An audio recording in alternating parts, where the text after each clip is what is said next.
I joined a gym for the first time 3 months ago. Honestly, a gym is the last place you'd expect something terrifying to happen, but last week, I had the most horrifying experience of my life. I usually wear wireless headphones when I go to the gym because wired ones always get in the way, and they're just plain annoying. Sometimes I leave my phone on a workout machine when I walk over to the water fountain. When the phone gets too far from the headphones, the connection gets staticky before disconnecting. It had happened a couple of times before when I wandered too far from my phone, so I was familiar with the signal dropping. One late night last week, I was one of the last people left in the gym. I was on one of those seated leg press machines, pushing through my final set of 20 reps. As I neared the end of my set, the music in my headphones started to get staticky, signaling that my headset had disconnected from my phone. I stopped mid-set, reaching over to the phone compartment on top of the machine, and my heart sank when I couldn't find my phone. It wasn't there. Panic set in as I looked around the gym, scanning for any sign of my phone. There were only 2 other people in the entire gym, not counting the guy sitting at the front desk. One of them was a heavy-set guy drenched in sweat, and the other was a man sitting on one of the machines, staring down at his phone. I had no idea which one of them, if either, could have taken my phone. Reluctantly, I decided to approach the guy who was sitting with his phone. He had earbuds in, so when I walked up to him, he looked at me with a puzzled expression, clearly annoyed that I was interrupting him. He took one earbud out, and I firmly asked, "Did you take my phone?" He stared at me in silence for a couple of seconds before replying with a cold no. His attitude was obvious. Despite his rudeness, I didn't press the issue. Instead, I asked if he had seen anyone else walk by recently, and he just shook his head without saying a word. For some reason, I stupidly thanked him and walked away, though deep down, I wanted to tell him off for being such a jerk. I went straight to the front desk and asked a worker if he could check the security cameras to see who might have taken my phone. As the guy at the desk clicked around on his computer, the rude guy I had just spoken to walked past me and out the exit. The worker finally turned the screen so I could see it and played a video clip that made my stomach drop. It showed the guy who had just walked out, the one with the attitude, taking my phone. I thanked the employee and bolted for the door, hoping to catch the guy before he got too far. But when I got outside, he was already gone, vanished into the night. The realization hit me like a ton of bricks. Just the day before, I had disabled the passcode on my phone for convenience. That meant whoever had my phone now had access to everything. My apps, texts, photos, emails, all of it. I went back inside and asked the employee to track the guy's membership info, but when he checked the cameras again, it turned out that the guy hadn't even checked in. He had simply walked past the counter unnoticed, meaning there were no records of him being a member. The footage showed him suspiciously wandering around the gym, looking around nervously like he was up to something. I asked the employee to report it to the police, and he assured me he would show it to his boss the next morning. The next day, I called my best friend, Alex, to let him know why I wouldn't be answering texts for a while and to ask him to spread the word to our other friends about what happened. Alex started freaking out on the phone, begging me to tell him I was joking about losing my phone. When I insisted that I was serious, he told me someone had been texting him and had even come to his house, pretending to be me. I didn't understand at first, so he said he'd come over to show me. 10 minutes later, Alex arrived at my house and showed me a long text conversation between him and someone using my phone, pretending to be me. It started with the person on my phone texting, "Hey, can I crash at your place tonight? I got into a huge fight with my parents."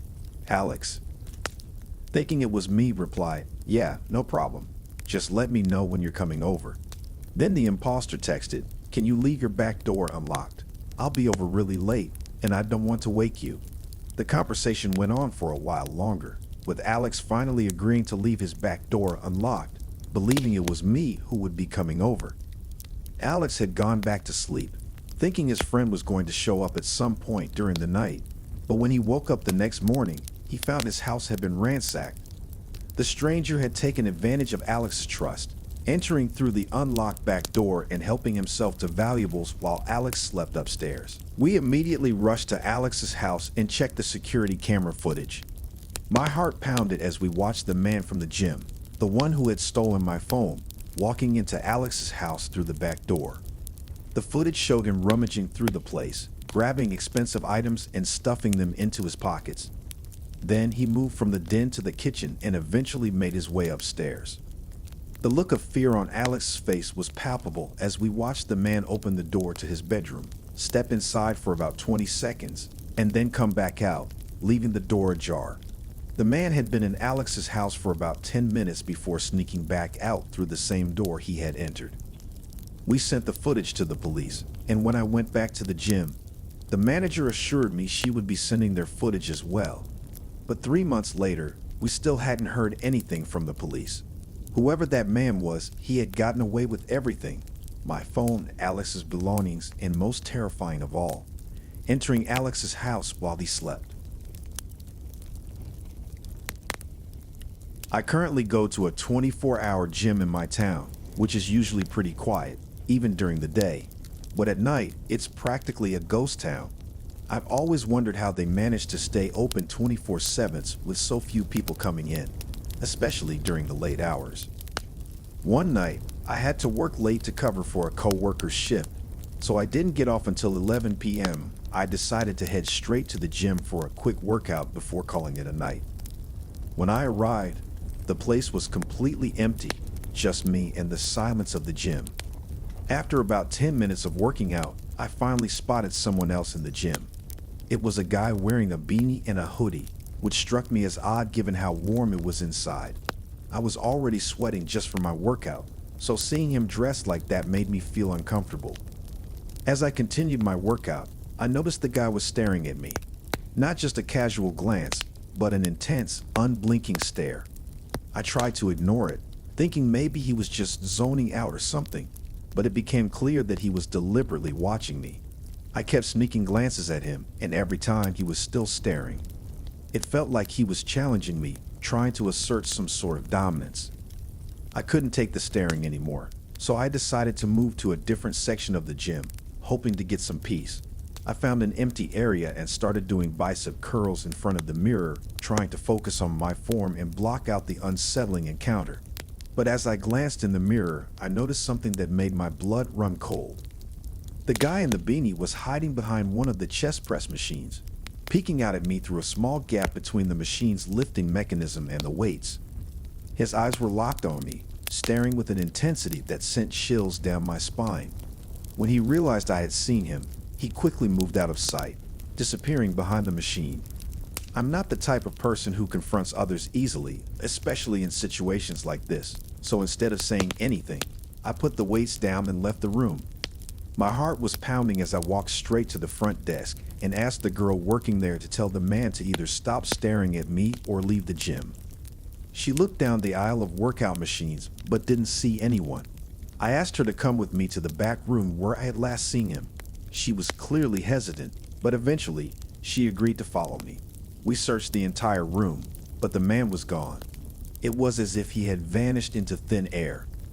Feeling uneasy, I apologized to the girl and asked her to keep an eye out for the guy in the beanie. She nodded and returned to her desk while I tried to finish my workout, but the feeling of being watched wouldn't leave me. I kept looking over my shoulder, half expecting the guy to pop out from behind a machine again. After another 10 or 15 minutes, I decided I'd had enough and called it a night. As I left the gym, I waved goodbye to the girl at the front desk and headed to my car. Just as I was about to unlock the door, I heard rapid footsteps behind me, the sound of someone running on the pavement. I turned around, and my heart nearly stopped when I saw the man in the beanie sprinting towards me from the darkness. For a split second, I was frozen in fear, but then adrenaline kicked in. I jumped into my car and slammed the door shut, locking it just in time. The man reached the car and yanked on the door handle, but it wouldn't budge.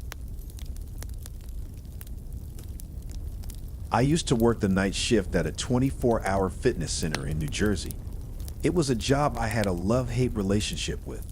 On the one hand, I loved it because very few people would come in during the deep night hours, which meant less work for me. On the other hand, I hated it because I had to spend those graveyard hours sitting at a desk, doing nothing while everyone else was asleep. You wouldn't expect anything strange to happen at a gym, especially at night. but one incident during my time there still haunts me. It was around 2 a.m., and I was sitting in a chair behind the counter, reading a magazine to pass the time. Out of natural curiosity, I looked up to see if anyone was in the gym. There was only one guy pacing slowly down the gym, looking around as if he was searching for something. He made a left turn past the wall that separated the front section of the gym from the back, disappearing from my view. I went back to reading, but about 10 minutes later, the entire gym was plunged into darkness. The power had gone out, leaving the place in complete silence. All the lights were off, and the music that had been playing over the speakers was dead. It was so dark that I couldn't see 2 feet in front of me. Thank God for smartphones and their flashlights. I turned mine on and tried to figure out what to do next. I knew there was a power box in one of the storage rooms connected to the back section of the gym, the same section where the guy had disappeared to earlier. I made my way there, calling out for the patron as I walked. My voice echoed through the pitch-black gym, but there was no response. The silence was unnerving, and the dim beam of my phone's flashlight only made the shadows seem more menacing.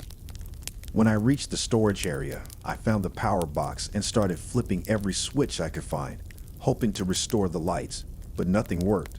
The gym remained in darkness.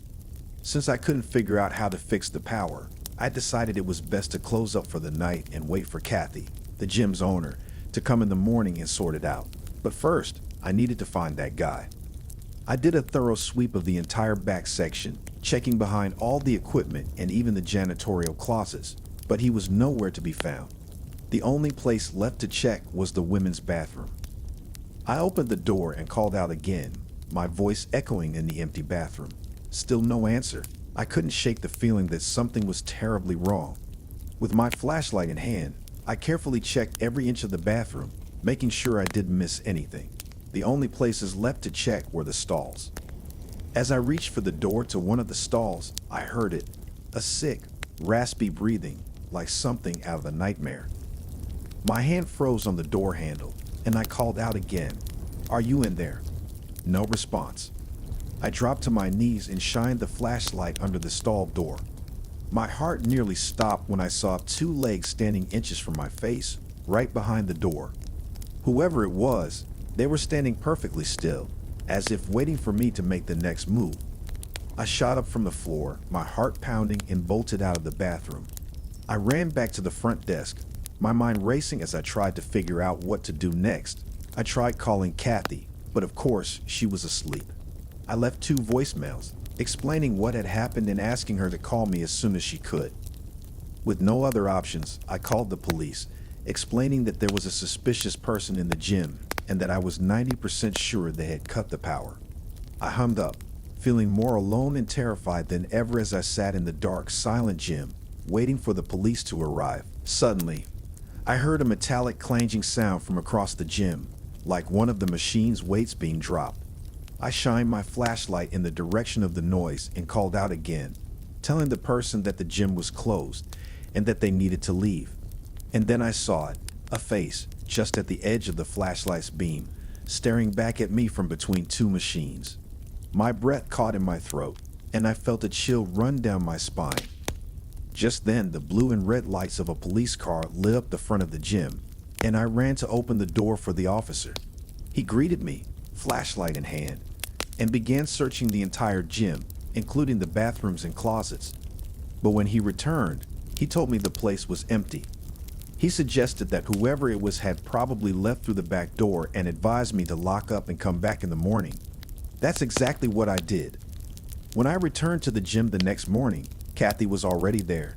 She told me it had been a simple power outage the night before. Together, we checked the security camera footage, looking for any sign of the guy I had seen. But to our shock, there was nothing. No footage of him entering the gym, no footage of him working out, nothing. It was as if he had never been there. Kathy looked at me like I was crazy, but I was too stunned to care. I know what I saw, and I know there was someone in the gym that night. To this day, I have no explanation for what happened, but I'll never forget the terror I felt in that dark, silent gym. If you've made it this far, you're 100% a horror fanatic and we approve. If you love our campfire-themed horror storytelling experience, Hit that subscribe button so you don't miss out on our daily uploads.